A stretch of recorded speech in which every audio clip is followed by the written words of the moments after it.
Hello friends. हमारी आज की कहानी है बेटी के बोझ। गांव के बाहर हम अपने दोस्तों के साथ ठंड से बचने के लिए सूखी हुई लकड़ियों को बीनकर जला रहे थे। पूस का महीना होने के कारण कनकनी भी काफ़ी बढ़ चुका था। यदि हाथ गर्म करते तो ठंड से पैर सुन्न हो जाते थे। ठंड इतनी कि अगर कोई गलती से एक दूसरे को भी छू ले तो पूरे शरीर में बिजली कौंध जाती थी। लेकिन इस ठंड में भी बूधन काका हाथ में टोकरी और एक छोटी सी बोरी लेकर खेत की तरफ निकल दिए थे। बूधन काका के कुल 4 बेटियां थीं, जिनमें से 2 की शादी हो चुकी थी और 2 का विवाह होना अभी बाकी था।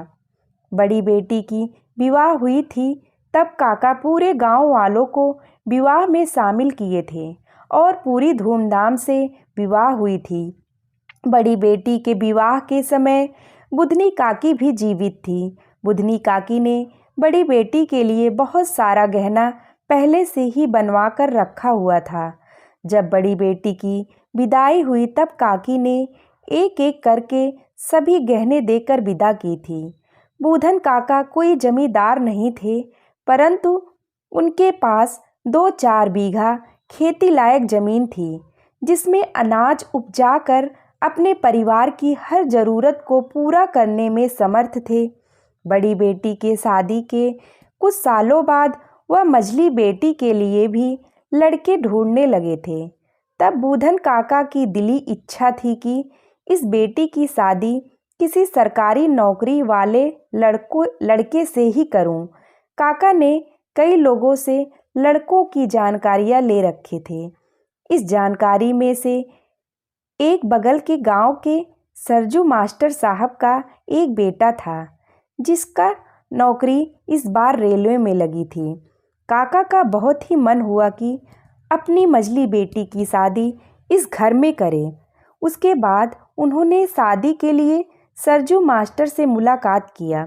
बड़ी बड़ी आंखें, हंसमुख चेहरा के साथ खड़ी नाक के अलावे उन्हें सेवा करने वाली बहू की तलाश थी। बूधन काका की मझली बेटी को देखने के बाद मास्टर साहब का तलाश इन पर ख़त्म हो गई थी। जब मास्टर साहब ने अपनी बेटी की कीमत यानी दहेज 20 लाख रुपए बताए तो बूधन काका के पैर तले जमीन खिसक गई। काका सरकारी नौकरी वाले लड़के खोजने से पहले यह भूल चुके थे कि सरकारी नौकरी वाले लड़के की कीमत बहुत ज़्यादा होती है। फिर भी काका ने हिम्मत दिखाते हुए कुछ दहेज के पैसे ऊपर नीचे करने को कहा, लेकिन मास्टर साहब ने दहेज की रकम कम करने से साफ मना कर दिया।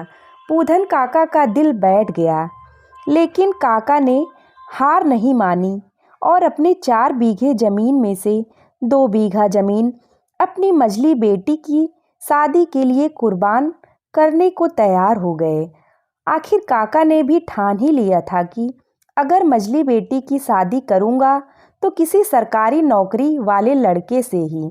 शादी पक्की हो गई थी और दोनों तरफ से शादियों की तैयारी चल रही थी। काका ने दहेज के लिए अपनी 2 बीघा ज़मीन बेच दिया। ज़मीन बेचने का तो बेच दिया, लेकिन ज़मीन बिकने का टिस उनके दिल में रह गए। आखिर वह चिंतित भी क्यों नहीं होते, अभी 2 बेटियों की शादी भी तो करना बाकी थी। शादी तो सुखी संपन्न हुआ, लेकिन काका का चिंता दिन पर दिन और भी बढ़ने लगी, क्योंकि अभी भी 2 बेटियों की शादी जो करना था। ऊपर से गांव वाले अलग ताना देते थे। एक बेटी की शादी सभी जमीन जायदाद बेचकर कर दिया तो अब इन दोनों बेटियों की शादी कैसे करेगा। इसी तरह के कई ताने सुनने को मिलता था।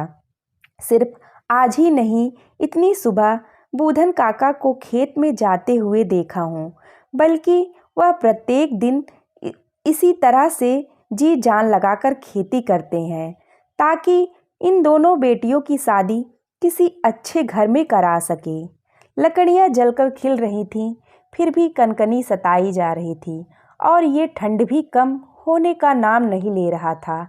आज बूधन काका को इतनी ठंड में खेत में जाते हुए देखकर उन्हें जलती आग के पास बैठने के लिए बुलाया, लेकिन उन्होंने कहा, बेटा, हम लोगों को ठंड कहाँ बुझाता है।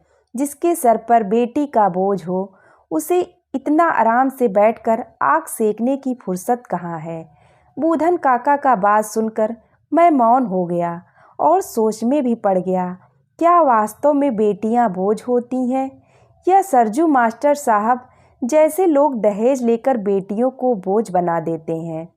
खैर, समाज की जिम्मेवारी सरजू मास्टर साहब जैसे लोगों के पास रहा तो बेटियां यूं ही बोझ बनती ही रहेंगी। इसीलिए हम सभी युवाओं को आगे बढ़ने की ज़रूरत है और दहेज को बहिष्कार करने की ज़रूरत है। दोस्तों, अगर आपको हमारी कहानी पसंद आई हो तो हमारे चैनल को लाइक एंड सब्सक्राइब ज़रूर करिएगा।